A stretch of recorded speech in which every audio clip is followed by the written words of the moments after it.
Po. Good morning po, good afternoon, good evening. Welcome sa channel ko po.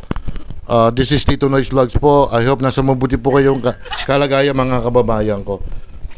Mga titos, mga titas, pag-usapan natin to, yung nangyari dyan or na itinayong structure dyan sa may Bohol po. Hindi lang basta-basta sa Bohol po mga kababayan ko ha.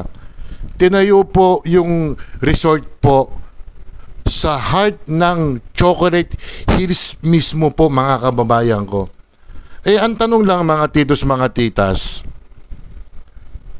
paano po na ipatayo po yan? Ang Chocolate Hills po mga titos, mga titas is a protective landscape po yan mga kababayan ko. Kumbaga sa UNESCO mga kababayan ko, dineclare po yan na yun nga, protected landscape. Hindi basta-basta patatayan po yung mga struktura yung mga kababayan ko. Tingnan mo mismo gitna pa ng mga ng Chocolate Hills tinayo oh. Ang tanong lang mga kababayan ko, alam mo yun,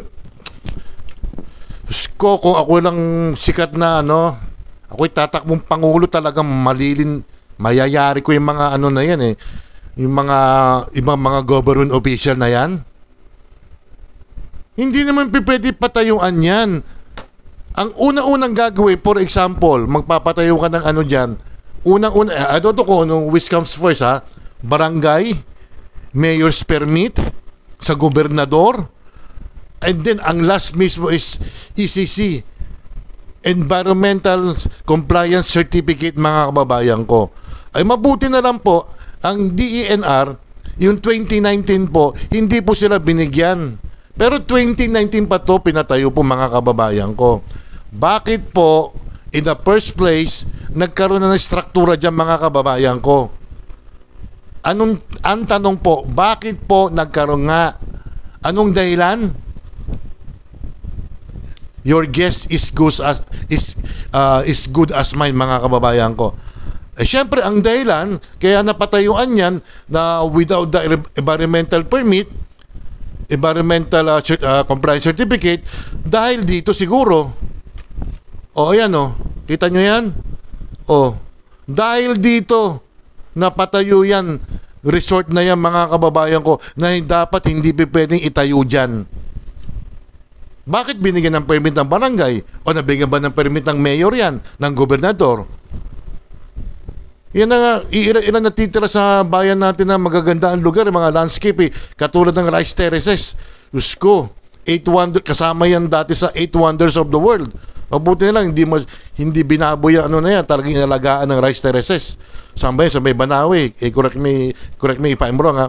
Pero ang Chocolate Hills, napakandang lugar yan.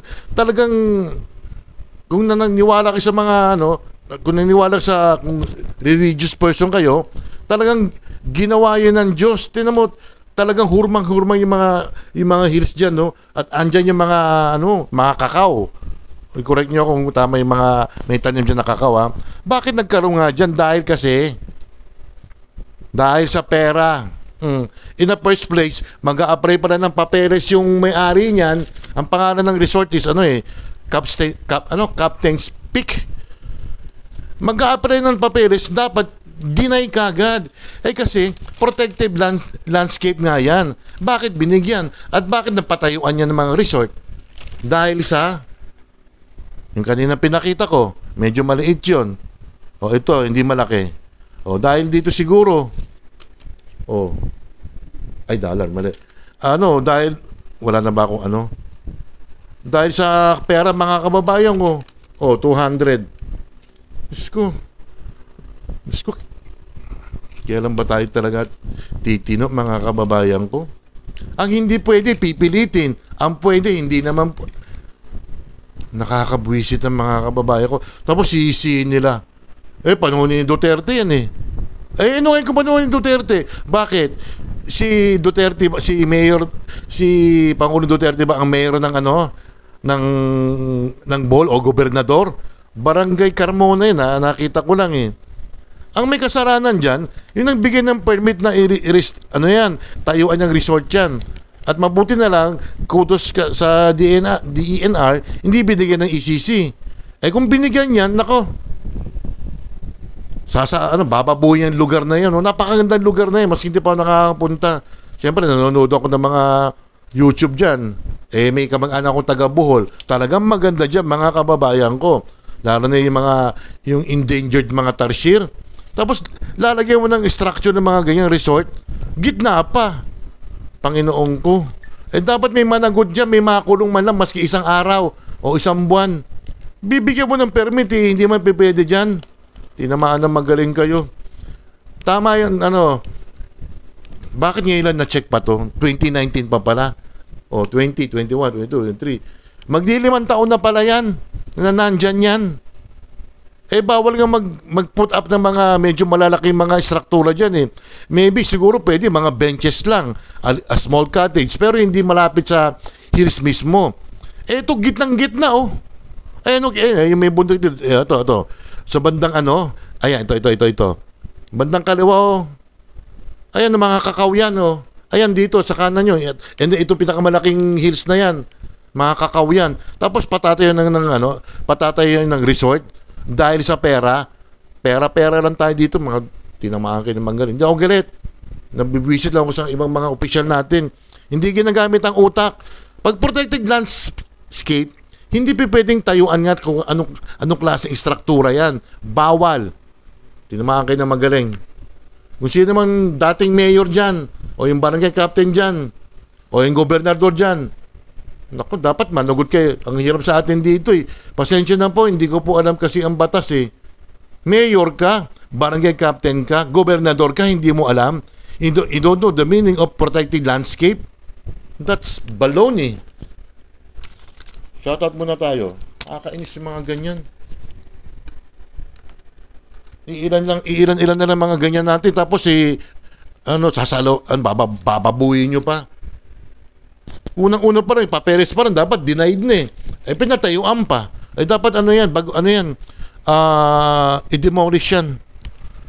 Ang shoutout natin ay si Oxystab, Ate Ruby Vlog, Cherry Puppies Adventure, Shinjin Vlog Official, Michi Tigerfield, Sherlyn Mendrano, Jane Barona Vlog, Coach MB, Doc Juday, Mama Lynn Official, Amlena Vlogs, Tessa Bala Official, Nanay Eva TV, si Principal Kim, Jovan, De Motorista, De Pumpkins, De Papaya, De Kalabasa, De Pakwan, De Buko, Mayang Vlogs, Eldos SK Vlog, Reps SK Jamming Vlog, Ehart Purple Junito Marino, Marity Sanchez, Kapitek TV, Remy Parolino, Tony Marsan, Diesel Easy Mix, MJ Mix Vlogs, ano ba to?